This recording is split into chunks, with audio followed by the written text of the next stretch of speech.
The dinner plate shattered against the wall, missing Beatrice Hartley's head by mere inches. She did not flinch. She had learned years ago that flinching only made things worse. "Look at her," her stepmother, Lady Margaret, sneered from across the dining room, "standing there like a statue. No wonder no man will have you. You're 26 years old and cold as winter frost." Beatrice kept her eyes lowered. Her hands, hidden in the folds of her worn grey dress, trembled slightly. She pressed them together harder. "Mother, please," her stepsister Lavinia said, though her voice held no real sympathy. "The servants will hear." "Let them hear," Lady Margaret said. "Let everyone know what a burden she is. Eating our food, wearing our charity, taking up space in our home." Beatrice wanted to remind them this had been her father's home first, that she had been born in the room upstairs, that the gardens she tended had been planted by her mother's own hands. But words were dangerous things. They only brought more plates, more anger, more proof of how unwanted she was. "Clean that up," Lady Margaret commanded, waving toward the broken china, "and then pack your things. I've found a solution to our problem." Beatrice's heart jumped. "Solution, madam?" Lady Margaret's smile was sharp and cold. "Lord Grayson needs a wife. His first wife died 3 years ago. He's refused every match since. But he needs an heir, and he's finally agreed to marry again. I've arranged everything." "Lord Grayson?" Lavinia gasped. "But he's the Duke of Thornbury. Why would he want Beatrice?" "He doesn't want anyone," Lady Margaret said. "That's the point. He told his solicitor he needed a wife who wouldn't bother him with feelings or expectations. A simple arrangement. I suggested our dear Beatrice. She's plain enough that he won't be distracted by affection, and we'll finally be rid of her." The words cut deep, but Beatrice had been cut so many times she barely felt it anymore. Plain, unwanted, a burden to be disposed of. She had heard it all before. "When?" Beatrice asked quietly. "The ceremony is in 3 days. He's sending his carriage tomorrow. You'll go to Thornbury Hall and stay there until the wedding. Don't embarrass us, Beatrice. This is the best offer you'll ever receive. Be grateful." Grateful. Beatrice wanted to laugh, but she had forgotten how. Instead, she knelt and began picking up the broken pieces of china. Each sharp edge pressed into her fingers. She welcomed the small pain. It reminded her she could still feel something. That night, Beatrice sat in her small attic room and stared at her reflection in the cracked mirror. Plain brown hair, plain brown eyes, a face too thin, too serious, too forgettable. She saw what everyone else saw. Nothing special, nothing worth loving. She touched her cheek and tried to remember the last time someone had touched her with kindness. Years ago, perhaps. Her father, before he died. Before Lady Margaret had swept into their lives with her beautiful daughter and her sharp words. Before Beatrice had learned to make herself small and quiet and invisible.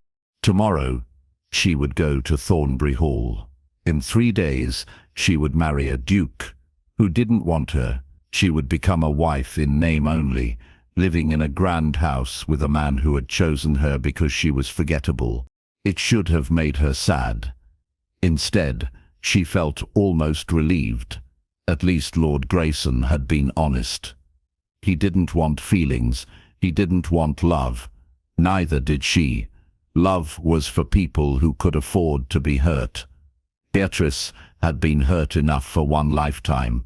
She packed her few belongings into a small trunk. 3 dresses, all grey or brown, a few books she'd hidden from Lady Margaret, her mother's locket, which she wore always under her dress, a hairbrush with half its bristles missing. The trunk looked empty even when full.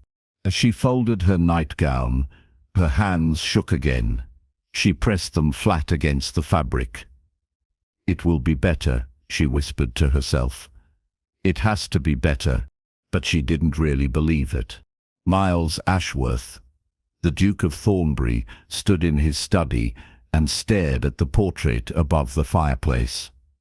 His late wife Catherine smiled down at him, forever young, forever beautiful, forever gone. 3 years had passed since the fever took her. 3 years of his family, his solicitor, and half of London society telling him he needed to marry again. He needed an heir. He needed to secure the title. He needed to move forward with his life. He didn't want any of it. "Your Grace," his butler, Mr. Crawford, said from the doorway. "The guest room has been prepared for Miss Hartley's arrival tomorrow." Miles nodded without turning around. "Thank you, Crawford. If I may speak freely, sir?" Miles almost smiled. Crawford spoke freely regardless of permission. The old butler had served the Thornbury family for 40 years. He had more right to this house than Miles did sometimes. "Always, Crawford. Are you certain about this marriage? Miss Hartley is said to be a quiet girl, but surely you could find someone you might actually care for." "I don't want someone I care for," Miles said quietly. "That's the entire point." Crawford was silent for a moment. Then he said, "Forgiveness, Your Grace. But that's the coward's way." Miles turned sharply. "Excuse me, Lady Catherine loved you deeply. Would she want you to spend the rest of your life hiding from feeling anything?" Pain lanced through Miles's chest. What Lady Catherine would have wanted no longer matters. She's gone. I've arranged a practical marriage with a practical woman who expects nothing from me. The title will continue. Everyone will stop pestering me. That's all I can manage." Crawford's expression was sad. But he bowed. "As you wish, Your Grace." When the butler left, Miles poured himself a brandy and returned to staring at Catherine's portrait. He remembered everything about her, her laugh, the way she hummed while arranging flowers, how she'd reach for his hand during thunderstorms, because she'd never quite outgrown her childhood fear of lightning. He remembered holding her as the fever burned through her body. Remembered her last words, whispered so softly, he barely heard them. "Promise me you'll be happy again." He had promised. He had lied. Happiness seemed like something from another lifetime. Now there was only duty and emptiness, and the enormous house that echoed with ghosts. He walked through rooms where Catherine had once laughed and sang. He slept in their bed alone. He watched seasons change in gardens she had designed, and he felt nothing. Nothing but the hollow ache of missing someone he could never have back. This marriage to Miss Hartley would be different. No feelings meant no pain. They would be polite strangers living in the same house. She would give him an heir. He would give her a title and security. It was a business arrangement, nothing more. That was exactly what he wanted, or at least what he had convinced himself he wanted. Miles finished his brandy and headed upstairs to his empty bedroom. Tomorrow, Miss Hartley would arrive. In 3 days, she would become his wife. His second wife. The thought made him feel vaguely guilty, as if he was somehow betraying Catherine's memory. But Catherine was gone, and life demanded he move forward, even if his heart refused to. He extinguished his candle and lay in the darkness, alone. The carriage that arrived for Beatrice was the finest she had ever seen. Black lacquer, polished to a mirror shine. The Thornbury crest emblazoned on the door in gold. Velvet seats inside, soft as clouds. She climbed in feeling like an imposter, a beggar girl playing at being a lady. Lady Margaret didn't come out to say goodbye. Neither did Lavinia. Only the housekeeper, Mrs. Peters, stood at the door, her weathered face creased with worry. "You be careful, Miss Beatrice," Mrs. Peters said, pressing a small packet of biscuits into her hands. And remember, you're worth more than they ever told you." Beatrice's throat tightened. She nodded, unable to speak, and climbed into the carriage. As they pulled away from the only home she'd ever known, she didn't look back. The journey to Thornbury Hall took 4 hours. Beatrice spent them staring out the window at countryside that grew increasingly beautiful. Rolling green hills, ancient oak trees, stone walls covered in climbing roses. It looked like something from a painting, unreal and too lovely to belong to her life. When the carriage turned up a long tree-lined drive, Beatrice's breath caught. Thornbury Hall rose before her like a palace from a fairy story. Grey stone walls, 3 stories high, dozens of windows reflecting the afternoon sun, gardens stretching in every direction, bursting with late summer flowers. It was magnificent, overwhelming, terrifying. The carriage stopped at the front entrance. A footman opened her door and helped her down. Her legs felt unsteady. A tall, elderly man in butler's livery approached, his expression kind. "Miss Hartley, welcome to Thornbury Hall. I am Crawford, the butler. His Grace is waiting for you in the drawing room." Beatrice followed Crawford through doors that seemed impossibly tall. The entrance hall made her dizzy with its height and grandeur. Marble floors, oil paintings covering the walls, a crystal chandelier that must have held 100 candles. Her footsteps echoed. She felt very small. Crawford led her to a set of double doors and knocked gently. "Miss Hartley, Your Grace."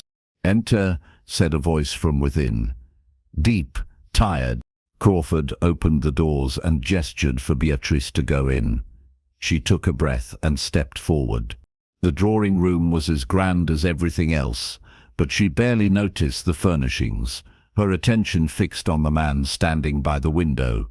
Lord Grayson was tall, perhaps 6 feet, dark hair touched with grey at the temples, broad shoulders, a face that might have been handsome if it weren't carved from stone. He looked at her with eyes the colour of winter storms, grey and distant and cold. "Miss Hartley," he said. His voice matched his eyes. "Your Grace," Beatrice said softly. She curtsied, keeping her eyes down. "You may look at me. We are to be married. You needn't act like a servant." Slowly, Beatrice raised her eyes to his. His gaze was assessing, but not unkind. He studied her face, her plain dress, her nervous hands. She felt examined and found wanting. As always. "You understand the terms of this arrangement?" he asked. "Yes, Your Grace." Lady Margaret explained everything. "I need an heir. You need security. We will be civil to each other, but we needn't pretend affection. You will have your own rooms, your own activities. I won't interfere with your life if you don't interfere with mine. Does this suit you?" Beatrice nodded. It was exactly what she had expected, what she had been told to expect. So why did it make her chest ache? "Yes, Your Grace. It suits me fine." "Good. The wedding is in 3 days, as arranged. Crawford will show you to your rooms. Dinner is at 8. You needn't join me if you'd prefer to take meals in your chambers." He was already dismissing her, turning back to the window. Beatrice curtsied again and turned to leave. "Miss Hartley," he said suddenly. She stopped. "Yes, Your Grace. I'm not cruel, I won't mistreat you. I simply cannot offer you anything more than what I've described. I hope that's clear." Something in his voice made her look at him more carefully. Beneath the cold exterior, she glimpsed something else. Exhaustion. Deep, bone-weary sadness. He wasn't angry or harsh. He was broken, just like her. "It's clear, Your Grace," she said gently. "I don't expect anything from you. I never have from anyone." Something flickered in his eyes. Surprise, perhaps, or recognition. Then it was gone, replaced by the cold mask. Very well, welcome to Thornbury Hall. Beatrice's rooms were larger than the entire attic she'd lived in for 6 years. A bedroom with a 4-poster bed, draped in blue silk. A sitting room with a fireplace and comfortable chairs. A dressing room with an enormous wardrobe. Windows that overlooked the gardens. It was beautiful. It was lonely. A young maid appeared with her trunk, which looked pathetically small in such a grand space. "I'm Annie, miss. I'll be your lady's maid." "Oh, but these dresses won't do at all. His Grace left instructions that you're to have a new wardrobe made immediately. The dressmaker comes tomorrow." Beatrice wanted to say that her old dresses were fine, but she bit her tongue. This was part of the arrangement. She would dress appropriately for a duchess. She would play the role she'd been given. "Thank you, Annie," she said quietly. Annie helped her change for dinner, doing what she could with the worn brown dress. Beatrice looked at herself in the mirror and saw the same plain girl, just in a finer setting. She didn't belong here. Everyone would see it. "You're lovely, miss," Annie said kindly. "You have such pretty eyes when you're not hiding them." Beatrice almost smiled. Annie was young, perhaps 18, with a round, cheerful face. She chattered as she worked, filling the silent room with warmth.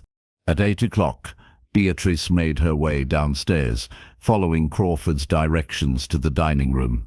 She found it easily. The doors were open. Inside, Lord Grayson sat at the head of an enormous table that could have seated 30 people. 2 places were set, one at the head and one to his right. The rest of the table stretched empty. He stood when she entered. Manners, even in a marriage of convenience. "Miss Hartley, please sit." She took her seat. Servants appeared with soup. They ate in silence. Beatrice was painfully aware of every sound her spoon made. The huge room seemed to swallow noise and magnify her nervousness. "The gardens are beautiful," she said finally, desperate to fill the silence. "My late wife designed them," he said flatly. "Do you enjoy gardens?" "Yes, Your Grace. I tended the gardens at my father's estate. They were small, but I loved them. You may do as you like with the grounds here. Tell the head gardener what you want. He'll accommodate you." "Thank you, Your Grace." Silence fell again. Beatrice forced herself to eat, though the food tasted like dust. She watched Lord Grayson from the corner of her eye. He ate mechanically, as if food were just fuel, nothing to be enjoyed. His jaw was tight, his shoulders rigid. He looked like a man carrying an impossible weight. "Miss Hartley," he said suddenly, "why did you agree to this marriage?" The question startled her. She set down her spoon carefully. "I had no other options, Your Grace. Surely there were other men who could offer more than a cold arrangement." Beatrice almost laughed. "No, Your Grace. There were no men. I'm 26, plain and penniless. I've been told repeatedly that I should be grateful for any offer. This one is far more generous than I deserve." His eyes sharpened on her face. "Who told you that?" "My stepmother, my stepsister, nearly everyone I've encountered for the past 6 years." "And you believe them?" Beatrice met his gaze. "I believe what I see in the mirror, Your Grace. I'm not special.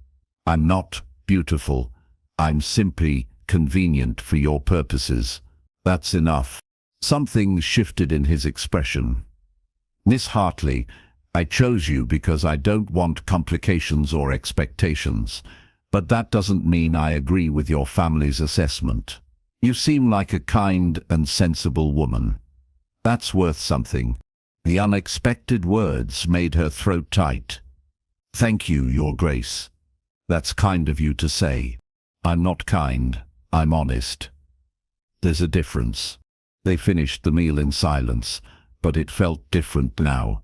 Less hostile, more like two people who understood loneliness. When dinner ended, Lord Grayson stood. "Good night, Miss Hartley. I hope you sleep well." "Good night, Your Grace." She watched him leave, his footsteps echoing in the vast room. Then she made her way back to her own chambers, through hallways lit by candles that cast dancing shadows. In her room, she sat by the window and looked out at the moonlit gardens. In 3 days, she would marry a man who didn't want to feel anything. She would become a duchess who expected nothing. It should have made her sad. But tonight, after years of cruelty and contempt, there was something almost restful about honesty. He had been clear. He had been direct. He hadn't pretended affection he didn't feel or made promises he wouldn't keep. She touched the window glass, cool under her fingertips. "It will be better," she whispered again. And maybe, just maybe, she was starting to believe it. The next 2 days passed in a blur of preparations. The dressmaker came with bolts of fabric in every color. Beatrice chose quiet shades. Nothing too bold, but Annie insisted she needed at least a few brighter gowns.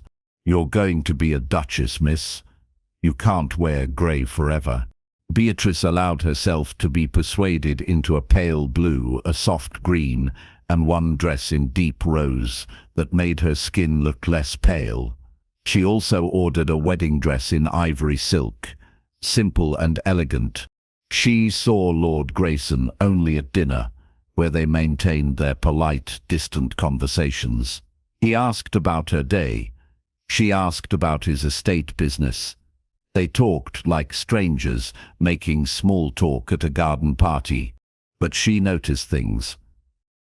The way he rubbed his temples when he thought she wasn't looking, as if fighting a headache. The way he barely touched his wine, though the bottle sat within reach. The way his eyes drifted to the portrait in the hallway, a beautiful woman with kind eyes and a warm smile. His late wife. The woman who had designed the gardens.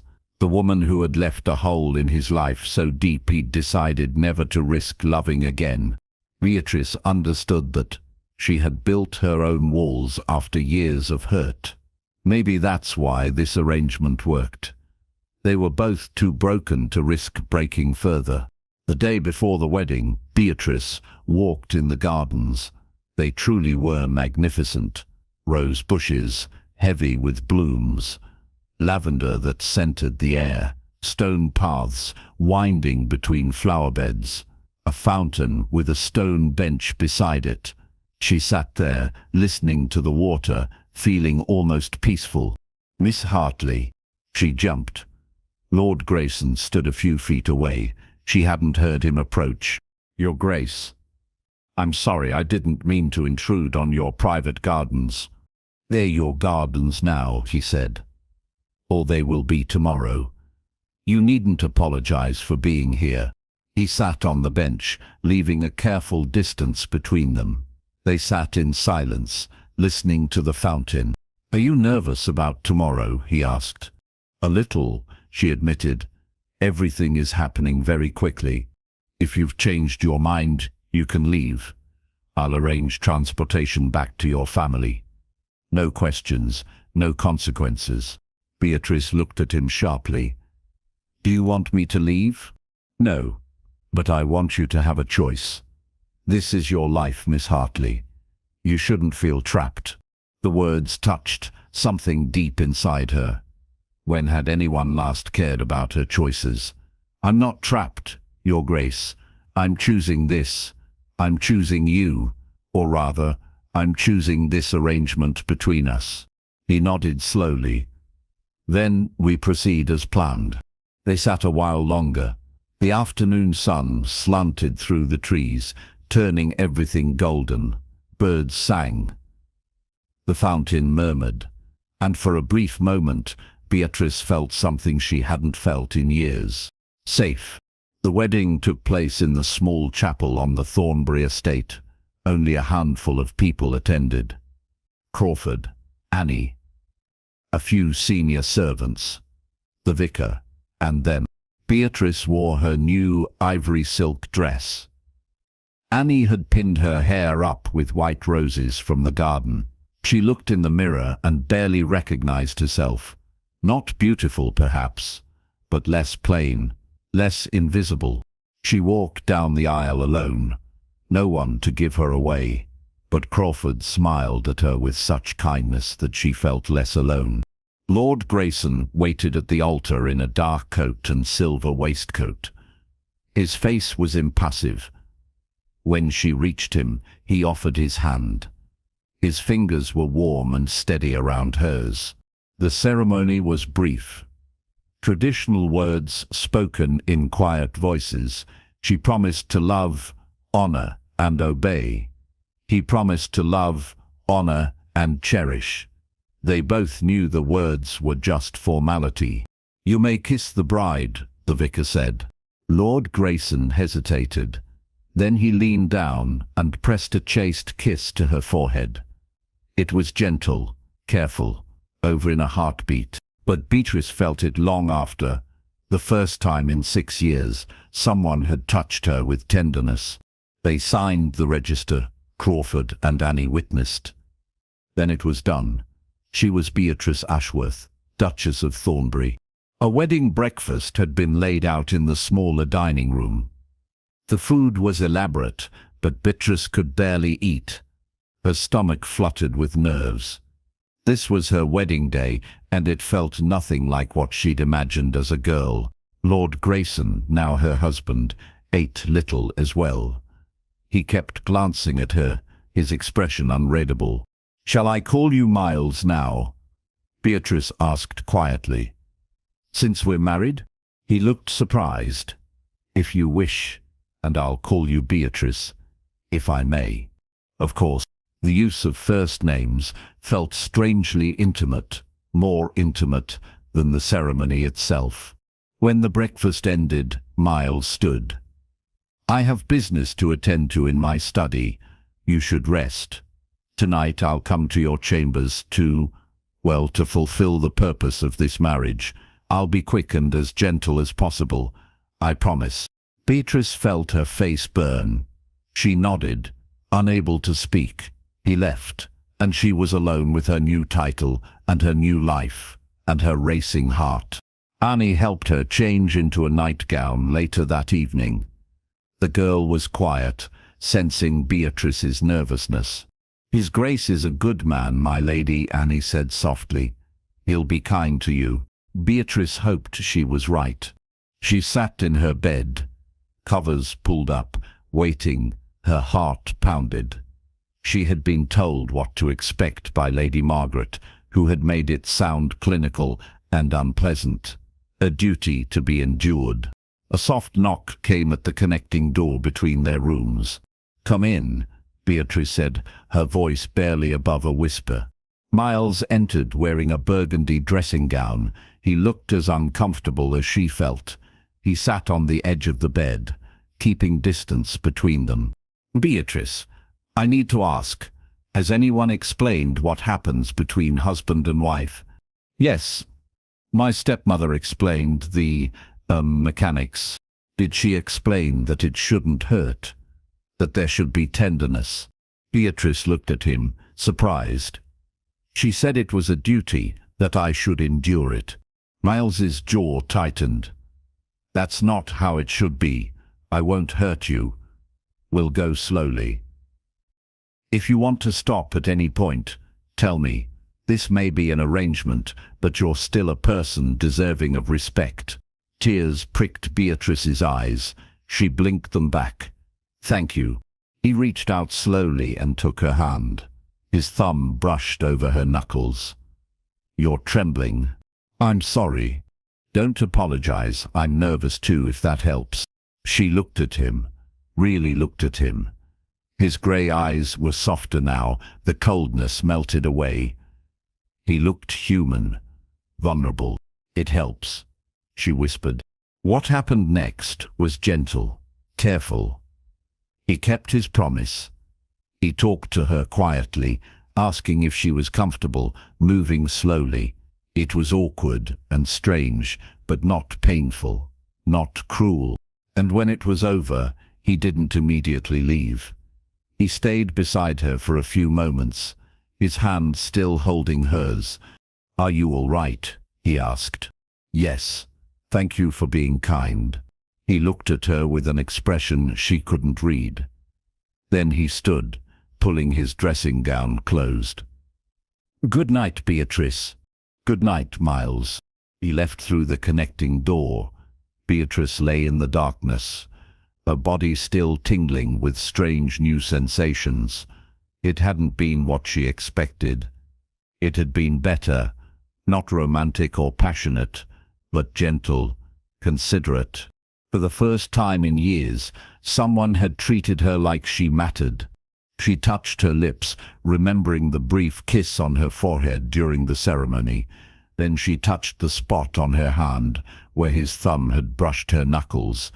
Small gestures, tiny kindnesses. But to someone who had been starved of gentleness, they felt like everything. The days settled into a routine. Beatrice woke late, still unused to having no chores or duties. She took breakfast in her rooms. Then she walked in the gardens, learning every path and flower.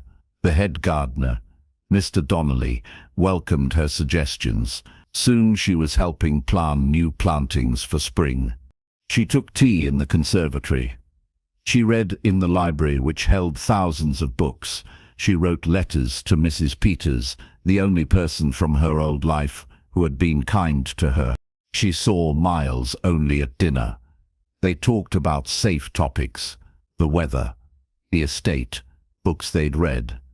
They were polite, careful, like dancers who knew the steps but feared getting too close. Once a week, Miles came to her rooms. The act remained gentle, almost perfunctory, a duty performed with consideration, but no passion. Afterward, he always asked if she was well. She always said yes. Then he left. It was better than anything Beatrice had known before. She had security, comfort, a beautiful home. She had kindness, or at least the absence of cruelty. She should have been content. But something inside her was changing, growing, reaching toward something she couldn't name. She found herself thinking about Miles during the day, wondering what he did in his study for so many hours, wondering why sadness clung to him like morning fog, wondering what his laugh sounded like because she'd never heard it. One afternoon, 3 weeks after their wedding, Beatrice was in the library when she heard raised voices. She followed the sound to Miles's study. The door was ajar. "Your Grace, you cannot keep living like this," Crawford was saying. "You're buried in work and grief. You barely eat. You don't ride anymore. You don't visit your friends. Lady Catherine wouldn't want this for you." "Don't speak of what Catherine would want," Miles said, his voice sharp. "You have no idea what she'd want. I know she'd want you to live, not just exist." There was a long silence. Then Miles said, more quietly, "I don't know how to do that anymore, Crawford. I don't know how to be anything other than empty." Beatrice's heart clenched. She moved away from the door, not wanting to hear more, but she couldn't stop thinking about what she'd heard. That evening at dinner, she watched Miles more carefully. The way he pushed food around his plate, the way his hand shook slightly when he lifted his wine glass, the shadows under his eyes that spoke of sleepless nights. He was drowning, and she recognized it because she had been drowning too. "Miles," she said suddenly, "would you teach me to ride?" He looked up, surprised. "You don't ride?" "I never learned. Lady Margaret said it was a waste of money to teach me. But I've always wanted to learn." Something flickered in his eyes. Interest, maybe, or just surprise at her request. "I could arrange for the stable master to teach you. I'd prefer if you taught me, if you have time." He studied her face. "Why me?" "Because I'm more comfortable with you than with strangers." It was true, she realized. Somewhere in the past weeks, she had become comfortable with him.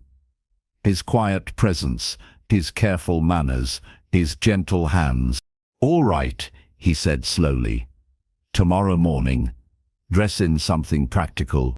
The next morning, Beatrice wore one of her new riding habits, a deep green that Annie said made her eyes look brighter. She was nervous but also excited. She'd watched riders from the window and longed to feel that freedom.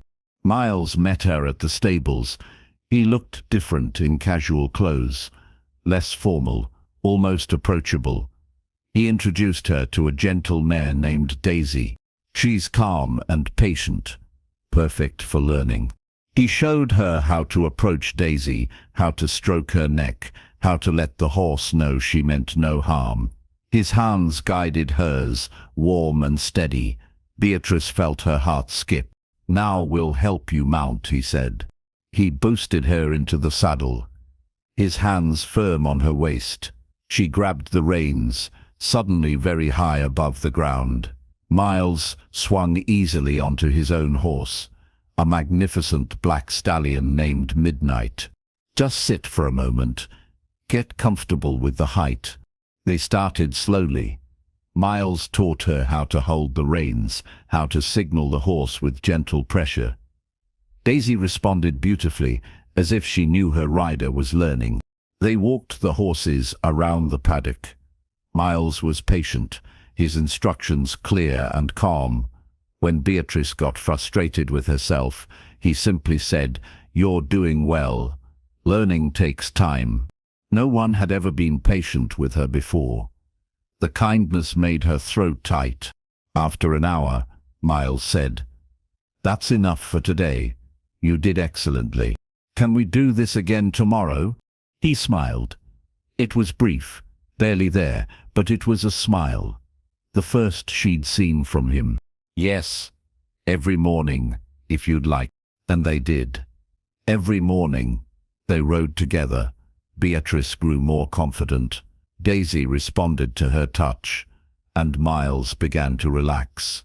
The rigid lines of his shoulders eased.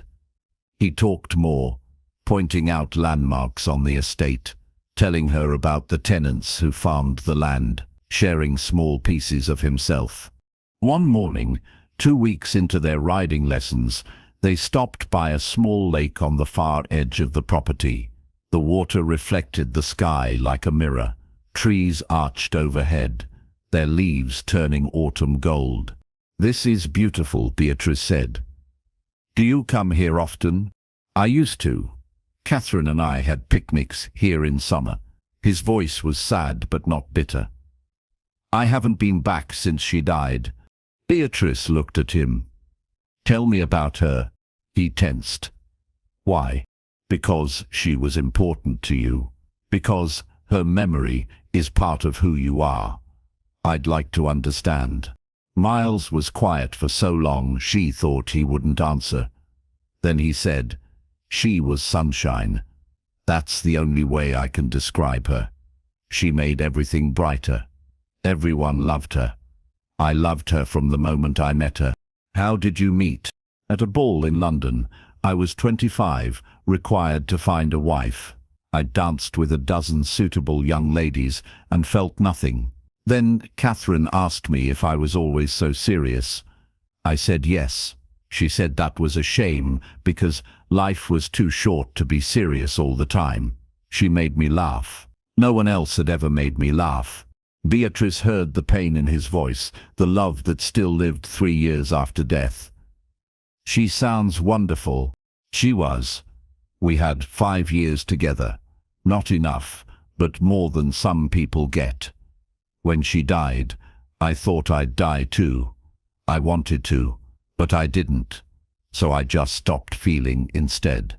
"Is that why you married me? Because you knew you wouldn't feel anything?" He looked at her then, really looked at her. "Yes, I'm sorry, that's cruel to say. It's honest." Beatrice took a breath. "I married you for similar reasons. I'd been hurt so much I didn't want to risk feeling anything either. So I understand." He asked quietly.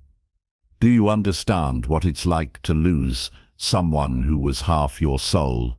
No, but I understand what it's like to lose yourself, to become so small and invisible that even you forget you exist. Lady Margaret stripped away every piece of me until I didn't know who I was anymore. She made me believe I was nothing. And after years of that, feeling nothing seemed safer than risking more pain. Miles reached across the distance between their horses and took her hand. His grip was warm and strong. You're not nothing, Beatrice. You never were. Her eyes filled with tears. Neither are you, Miles. You're grieving, but you're not dead. Catherine wouldn't want you to bury yourself with her. He flinched. Then, slowly, he nodded. I know.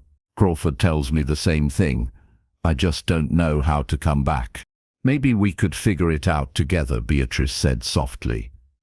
We're both lost. Maybe we could find our way by helping each other. Miles looked at her for a long moment. Something shifted in his eyes. The coldness cracked. Beneath it, she saw warmth, trying to break through. Maybe, he said. Maybe we could. They rode back to the house, holding hands, their horses walking side by side. It was a small thing, but it felt like the beginning of something neither of them had expected. Something that looked almost like hope. After that day, things changed between them. Subtle shifts at first, then more noticeable. Miles began joining Beatrice for tea in the afternoons. They talked about more than just safe topics. He told her about his childhood, his father's expectations, the weight of the title. She told him about her mother's death, her father's remarriage, the slow erosion of her sense of self under Lady Margaret's cruelty. I should have fought back, Beatrice said one afternoon. I should have stood up for myself. You survived, Miles said firmly. That took more strength than fighting. Don't diminish what you endured. She looked at him, surprised by the fierceness in his voice. Thank you for saying that. I mean it. You're stronger than you know, Beatrice. They began taking walks in the gardens together after dinner. Miles showed her the changes Catherine had made, telling stories that made his late wife come alive. Beatrice listened, learning about the woman who had owned his heart first. She should have been jealous. Instead, she felt grateful. Catherine had taught Miles how to love. Beatrice wanted to help him remember how. One evening, they sat on the bench by the fountain as twilight painted the sky purple and gold. Miles was quiet, his face thoughtful. What are you thinking about? Beatrice asked. How different you are from what I expected. Different how? Lady Margaret described you as plain and forgettable. Convenient, because I wouldn't be distracted by you. He turned to look at her. But I find myself thinking about you constantly, wondering what you're doing. Looking forward to our rides and our talks. You're not forgettable at all. Beatrice's heart pounded. Miles, I'm not saying this to make you uncomfortable. I just want you to know that this arrangement we made, it's become something else for me. Something more. More, she whispered. I care about you, Beatrice. I didn't want to. I tried not to, but I do. She couldn't breathe. Couldn't think. I care about you too. The words hung between them, fragile and terrifying and true. Miles reached out and cupped her face in his hand. His thumb brushed her cheekbone. May I kiss you? Not because of duty, but because I want to. She nodded, unable to speak. He leaned in slowly, giving her time to pull away. His lips met hers, soft and warm and gentle. The kiss was nothing like their wedding kiss. This one was real. It tasted like possibility and courage, and the slow unfurling of something beautiful. When he pulled back, his eyes were bright. Beatrice, I don't know what I'm doing. I don't know how to do this again, but I want to try. With you. I don't know how either, she said. I've never done this at all, but I want to learn with you. They sat together as darkness fell, hands intertwined, hearts cautiously opening after being closed for so long. The weeks that followed were the happiest of Beatrice's life. She and Miles grew closer every day. Their morning rides became full of laughter. Their evening walks stretched longer. Their dinners filled with conversation that lasted until the candles burned low. And when Miles came to her room at night, it was different. Slower, tender. He touched her like she was precious. He whispered her name like a prayer. They learned each other's bodies and hearts simultaneously, each discovery deepening their connection. Beatrice bloomed under his attention. She wore brighter colors, she smiled more. She spoke with confidence she'd never had before. The servants noticed the change, whispering among themselves that the Duchess was coming into her own. Miles changed too. The heavy sadness that had clung to him lifted. He laughed, really laughed at something Beatrice said during breakfast. He rode out to check on his tenants, taking interest in their lives again. He began making plans for the estate's future. "You've brought him back to life," Crawford told Beatrice one afternoon. "We're all grateful to you, Your Grace." Beatrice blushed. "He did the same for me." 1 month after their kiss by the fountain, Miles took Beatrice to his study. She'd never been inside before. It was a masculine space, all dark wood and leather. A portrait hung above his desk. Catherine, laughing, beautiful, full of life. "I need to tell you something," Miles said. He took Beatrice's hands. "I loved Catherine deeply. Part of me will always love her, but she's gone. And I'm still here, and I'm falling in love with you, Beatrice. Real love, not just affection or care. I'm falling in love with your kindness and your strength, and the way you see the world. I'm falling in love with who I am when I'm with you." Tears streamed down Beatrice's face. "I love you too. I didn't think I could. I didn't think I'd ever be worthy of someone's love, but you make me feel like I matter, like I'm enough exactly as I am. You're more than enough. You're everything." He kissed her then, deep and passionate, pouring years of loneliness and longing into the kiss. She responded with equal fervor, her hands tangling in his hair, her body pressed against his. When they broke apart, both breathless, Miles rested his forehead against hers. "I want to truly be your husband, Beatrice. Not just in arrangement, but in heart. I want to build a life with you, a family, a future full of joy." "Yes," she whispered. "Yes to all of it." They made love in his study, surrounded by books and papers and Catherine's portrait. It should have felt wrong. Instead, it felt like Miles was choosing life again, choosing Beatrice, choosing their future together. And Catherine, smiling down from her portrait, seemed to approve. Everything was perfect. Too perfect. Beatrice should have known it couldn't last. The letter arrived on a cold November morning. Lady Margaret was coming to visit. She'd heard rumors of the marriage and wanted to see how her stepdaughter was managing. She would arrive in 2 days. Beatrice's hands shook as she read the letter. Miles found her in the morning room, her face pale. "What's wrong?" She handed him the letter. His expression darkened as he read. "You don't have to see her," he said firmly. "I'll send word that it's not convenient. She'll just come anyway, and she'll make trouble. You don't know how she is, Miles. She always finds a way to hurt me." "Not anymore. You're a duchess now. You're my wife. She has no power over you." But Beatrice couldn't shake the fear. For years, Lady Margaret had controlled her life, her thoughts, her sense of worth. The woman's voice still echoed in her head, listing all her failures and flaws. The day Lady Margaret arrived, Beatrice felt sick with dread. She dressed carefully in one of her finest gowns, a deep blue silk that Miles said made her look regal. But when she looked in the mirror, she still saw the plain girl in worn grey, unworthy and unwanted. Lady Margaret swept into Thornbury Hall like a storm. She was beautiful and elegant, her gown the height of fashion. Lavinia accompanied her, equally lovely. They made Beatrice feel small just by existing. "My dear stepdaughter," Lady Margaret said, her smile sharp, "how well you've done for yourself. Married to a duke, who would have imagined?" "Lady Margaret, Miss Hartley, welcome to Thornbury Hall," Miles said coolly.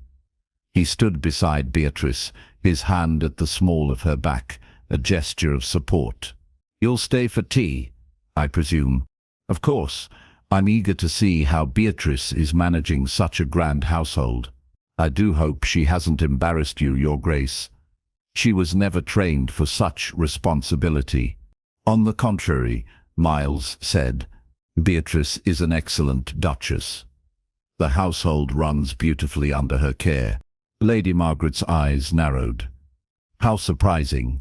She could barely manage basic household tasks at home. Perhaps because she was too busy being treated like a servant instead of family, Miles said, his voice cold. "My wife has many talents that were never appreciated in your home." Beatrice's heart swelled. Miles was defending her. But Lady Margaret wasn't finished. Over tea, Lady Margaret launched subtle attacks. Comments about Beatrice's appearance, reminders of her failures, questions about whether Miles was truly satisfied with such a plain wife. Each word was a knife, expertly placed to wound. Beatrice felt herself shrinking. The confidence she'd gained over the past months crumbled. She was that worthless girl again, undeserving of love or happiness. "Your Grace," Lady Margaret said to Miles, "surely you must miss having a wife of real beauty and refinement." Catherine Ashworth was legendary in London society. Everyone spoke of her grace and charm. It must be difficult, settling for someone so ordinary after such a loss. Miles's jaw clenched. "My wife is neither ordinary nor a settlement. She is extraordinary in every way. I'll ask you to speak respectfully of her in her own home." "Of course, Your Grace. I meant no offense. I'm simply concerned for Beatrice's welfare. I know how inadequate she feels. I wouldn't want her insecurities to burden you." Beatrice stood abruptly. "Excuse me, I need some air." She fled to the gardens, tears blinding her. Behind her, she heard Miles making excuses, following her out. But she kept walking, needing distance, needing to breathe. She reached the fountain and sank onto the bench. Sobs shook her body. All the old wounds had reopened. Lady Margaret's words echoed. Plain, ordinary, inadequate, burden. "Beatrice." Miles appeared beside her. He knelt in front of her, taking her hands. "Don't listen to her. She's cruel and jealous and wrong." "She's right," Beatrice choked out. "I'm not beautiful like Catherine. I'm not refined or charming. I'm just plain Beatrice, who got lucky.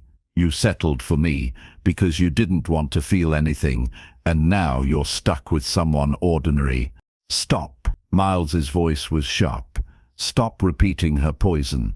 Beatrice, look at me." She raised her tear-stained face to his. "You are beautiful. Maybe not in the conventional way, but you are beautiful to me. Your kindness is beautiful. Your strength is beautiful. The way you see the world, the way you care for everyone around you, the way you brought me back to life when I was drowning in grief. That's beautiful. That's extraordinary. And I didn't settle for you. I choose you. Every day I choose you. But Catherine was my first love. You are my second. Both are real. Both matter. But you're here, Beatrice. You're alive and present and mine. I love you. Not because you're convenient or because I'm making do. I love you because you're you. His words broke through her fear. She threw her arms around him, sobbing into his shoulder. He held her tight, one hand in her hair, the other wrapped around her waist. I'm sorry, she whispered. I'm sorry I let her get to me. You have nothing to apologize for. Years of abuse don't disappear overnight. But I'm here, and I'll remind you every day of your worth until you believe it. They stayed like that until her tears stopped. Then Miles stood and helped her up. Come, we're going back inside, and you're going to tell Lady Margaret exactly what you think of her. Miles, I can't. Yes, you can. You're a duchess. She's a guest in your home. It's time she learned that she has no power over you anymore. Beatrice took a shaky breath. Then she nodded. You're right. They walked back inside together. Lady Margaret and Lavinia were still in the drawing room, talking in low voices. They looked up when Beatrice and Miles entered. Lady Margaret, Beatrice said, her voice steady despite her racing heart. I need to speak with you. Lady Margaret raised an eyebrow. Oh, what is it, dear? I am done being your verbal target. You've spent years telling me I'm worthless, that I'm plain and stupid and a burden, but you were wrong. I was never those things. I was a grieving girl who lost her father, and you took advantage of my vulnerability. You crushed me, because it made you feel powerful, but I'm not that girl anymore. Beatrice, really, this is unnecessary. I'm not finished. You will not speak to me that way ever again. You will not criticize my appearance or my abilities. This is my home. Miles is my husband, and I am happy, truly happy. Something you clearly are not, given how much pleasure you take in hurting others. Lady Margaret's face flushed with anger. How dare you speak to me like this? I dare, because I'm finally free of you. I won't accept your cruelty anymore. If you cannot be civil, then you are not welcome here. Miles stepped forward. My wife has spoken. You're welcome to stay for the night, as originally planned. But tomorrow you'll leave, and you won't be invited back unless you can treat the Duchess of Thornbury with the respect she deserves. Lady Margaret stood, trembling with rage. This is outrageous. Beatrice, you ungrateful girl. Goodbye, Lady Margaret, Beatrice said firmly. Annie will show you to your rooms. She turned and walked out, her head high, her hands still shaking but her heart soaring. Behind her, Miles made their excuses. She heard Lady Margaret sputtering, but she kept walking. She had done it. She had stood up for herself. She had found her voice. In their private sitting room, she finally let herself feel the full weight of what she'd done. Miles found her there moments later. That was magnificent, he said, pulling her into his arms. I'm so proud of you. I was terrified. I know. But you did it anyway. That's courage, Beatrice. She looked up at him. Thank you for believing in me, for helping me believe in myself. Always, I'll always believe in you. He kissed her, slow and deep, and full of promise, and Beatrice kissed him back, no longer afraid, no longer small. She was a duchess, she was loved, she was free. Lady Margaret and Lavinia left early the next morning without saying goodbye. Beatrice watched their carriage disappear down the drive and felt nothing but relief. Good riddance, Annie said, standing beside her at the window. Beatrice laughed. Annie, that's not very proper. Neither is how they treated you, my lady. Everyone's saying how brave you were yesterday, standing up to that awful woman. We're all proud of you. That afternoon, Miles took Beatrice riding to their favorite spot by the lake. The autumn air was crisp. The leaves a riot of gold and red. They dismounted, and walked hand in hand along the water's edge. "I have something for you," Miles said. He pulled a small velvet box from his pocket. Beatrice opened it. Inside was a ring, gold with a single perfect sapphire surrounded by small diamonds. "It was my grandmother's," Miles said. "She was a woman of great strength and kindness, much like you. I want you to have it, not as a duchess, as my wife, my partner, my love." Tears filled Beatrice's eyes as he slipped the ring onto her finger beside her simple wedding band. "It's beautiful, not as beautiful as you." She laughed through her tears. "You're biased. Completely. And I wouldn't have it any other way." They kissed, long and sweet, the autumn sun warm on their faces. When they broke apart, Miles kept her hand in his, the sapphire catching the light. "Beatrice, I want to tell you something I should have said long ago. Thank you." "For what?" "For giving me a reason to live again. For reminding me that grief doesn't have to be the end of the story. For being patient with me while I found my way back. For loving me even when I didn't think I deserved it." "Miles, you always deserved it. So did you, and I intend to spend the rest of my life proving that to you." 3 months later, Beatrice discovered she was pregnant. She told Miles over breakfast. Watching his face carefully, she knew he'd wanted this. An heir. But she also knew it would bring up memories of Catherine, who had died before they could have children. His reaction surprised her, his eyes filled with tears. He came around the table and pulled her into his arms, holding her so tight she could barely breathe.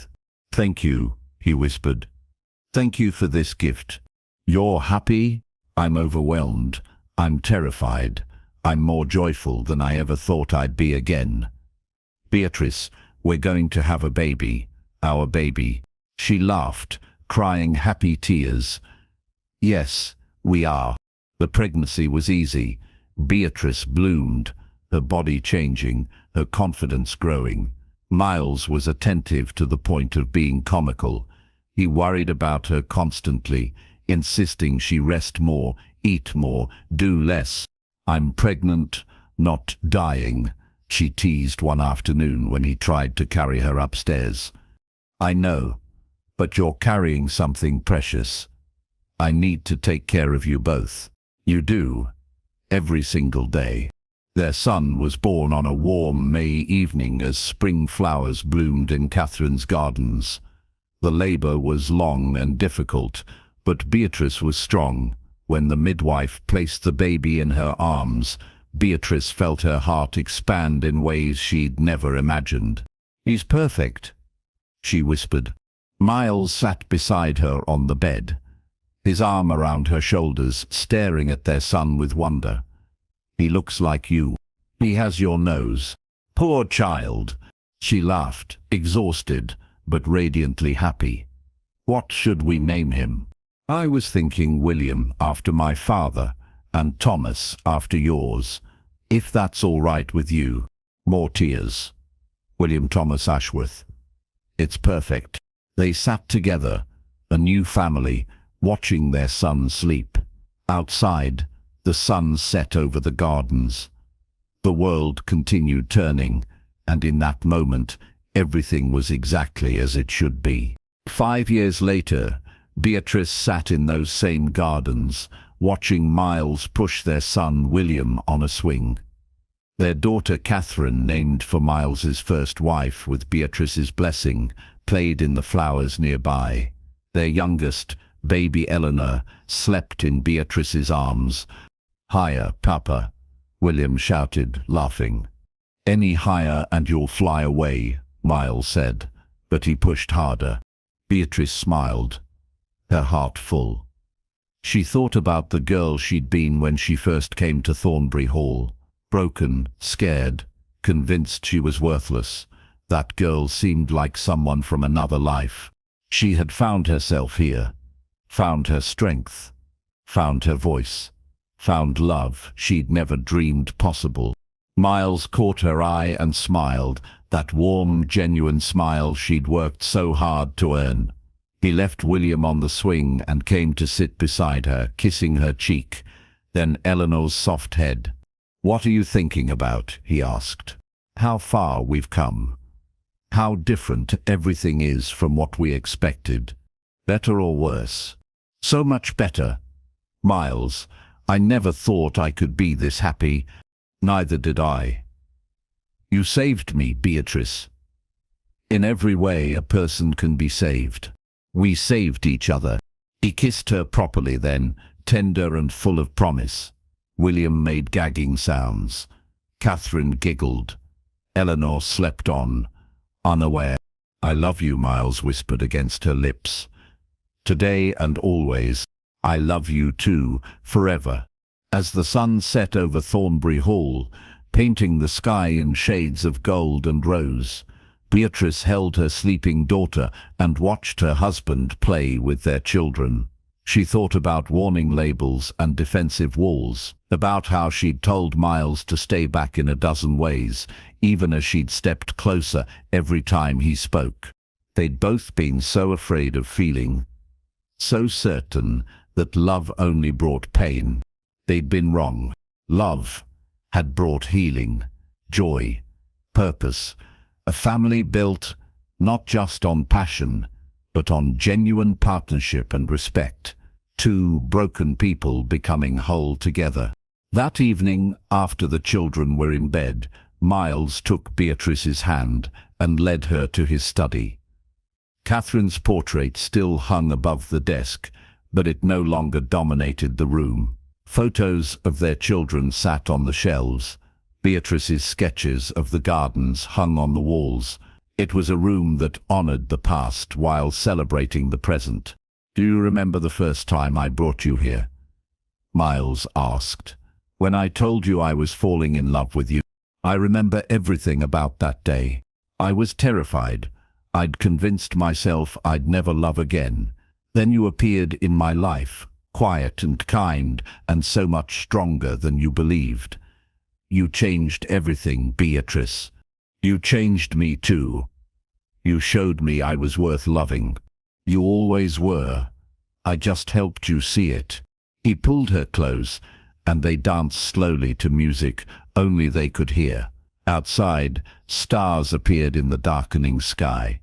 Inside, their children slept safely, and two people who had been broken and lost had found their way home, to each other. Beatrice rested her head on Miles's chest, listening to his heartbeat. She thought about the title that had brought them together. "Stay back," she'd warned, yet she'd stepped closer every time he spoke. Because sometimes the thing we fear most is exactly what we need. Sometimes the walls we build to protect ourselves become prisons. Sometimes the bravest thing we can do is risk being hurt again. And sometimes, if we're very lucky, we find someone who makes that risk worthwhile. Someone who sees our scars and loves us, not despite them, but because of them, because they understand, because they carry scars of their own. "Thank you," Beatrice whispered. "For what?" "For speaking, for making me step closer when I wanted to run, for being patient while I learned to trust, for loving me into wholeness." Miles tilted her face up and kissed her forehead, just as he had on their wedding day. But this kiss was different. This one came with knowledge of who they were together, with years of memories and shared joy and children who were living proof of their love. "Thank you for listening," he said, "for stepping closer even when you were afraid, for teaching me to live again, for being exactly who you are." They stood together in the study where they'd first admitted their love, surrounded by pieces of their life. The past honored, the present celebrated, the future bright with possibility. Two people who had been told they were broken. Two people who had found each other in their brokenness. Two people who had learned that broken things can heal. And sometimes, when they heal together, they become stronger than they ever were apart. That night, as Beatrice drifted to sleep in Miles's arms, she thought about the girl who had arrived at Thornbury Hall, expecting nothing, hoping for nothing, believing she deserved nothing. She had been so wrong. She had deserved everything.